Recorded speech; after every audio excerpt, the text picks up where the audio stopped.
Tout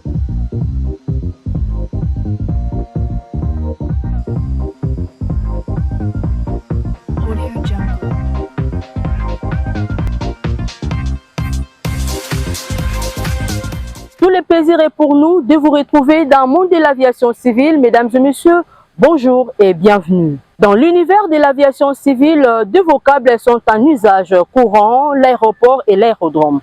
Que faut-il comprendre par ces deux mots? Est-il permis de confondre l'aéroport et l'aérodrome, c'est-à-dire prendre l'un pour l'autre? C'est ce que nous allons découvrir tout de suite dans ces commentaires de Kofan et Couture. Ce qu'il faut comprendre par aérodrome et aéroport sont deux vocables proches qui ne doivent pas prêter à confusion. Les personnes habituées à effectuer des voyages vers l'extérieur se trouvent fréquemment devant une nécessité, celle d'emprunter des engins de transport aérien. Ces engins, appelés aussi aéronefs, réussissent leur décollage et atterrissage sur un espace de terre dégagé et aménagé. Celui-ci porte le nom précis de l'aéroport. Cependant, dans le jargon aéronautique, un autre terme est également d'usage, celui de l'aérodrome. Et pour une compréhension plausible, retenons que l'aéroport est un aérodrome équipé d'installations de transport aérien destinées à faciliter l'arrivée et le départ des aéronefs, à aider la navigation aérienne, à assurer l'embarquement, le débarquement et l'acheminement de voyageurs, des marchandises et du courrier postal transporté par air. Par contre, un aérodrome est une surface définie sur terre ou sur l'eau, comprenant éventuellement bâtiments, installations et matériel destinés à être utilisés en totalité ou en partie pour l'arrivée et les départs et les évolutions des aéronefs à la surface. Il n'est pas obligatoire d'avoir des pistes asphaltées sur tous les aérodromes. Cela dépend de beaucoup de facteurs tels que l'avion critique, les trafics, si la piste est ouverte à la circulation aérienne publique ou à usage restreint ou privé. Il n'est pas obligatoire pour une piste qui reçoit des petits porteurs d'être asphaltée aussi longtemps que la force ou capacité portante de la piste est capable de supporter son avion critique et la piste doit être bien compactée. Par contre, les pistes qui reçoivent des gros porteurs, par exemple Airbus et Boeing, avec un dense trafic aérien comme celui d'Engedi, doivent être obligatoirement en dur, c'est-à-dire asphaltées ou béton.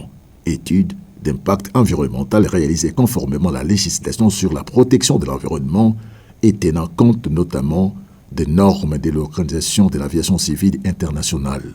Les caractéristiques physiques proposées pour la piste, à savoir les noms de la piste, les coordonnées géographiques et données GPS, l'orientation magnétique, la longueur et la largeur, les relèvements, la résistance, l'élévation du terrain, la pente, l'horaire, la distance par rapport à l'agglomération la plus proche, fournir une étude préalable du sol faite par les laboratoires spécialisés du ministère des Travaux publics, les types d'aéronefs critiques.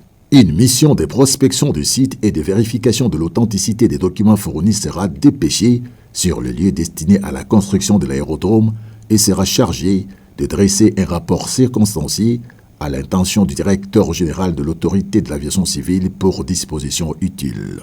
À l'aviation, les aérodromes sont catégorisés selon leur code de référence. Un code de référence d'aérodrome chiffre et lettres, des codes choisis à des fins de planification d'aérodrome sera destiné conformément aux caractéristiques des avions. Distance de référence de l'avion, envergure, largeur, hors tout du terrain principal auquel une installation d'aérodrome est destinée. Dans l'univers des hôtels, les grilles de distinction s'évaluent en nombre d'étoiles. On a par exemple 5, 4 étoiles et 3 étoiles, ainsi de suite.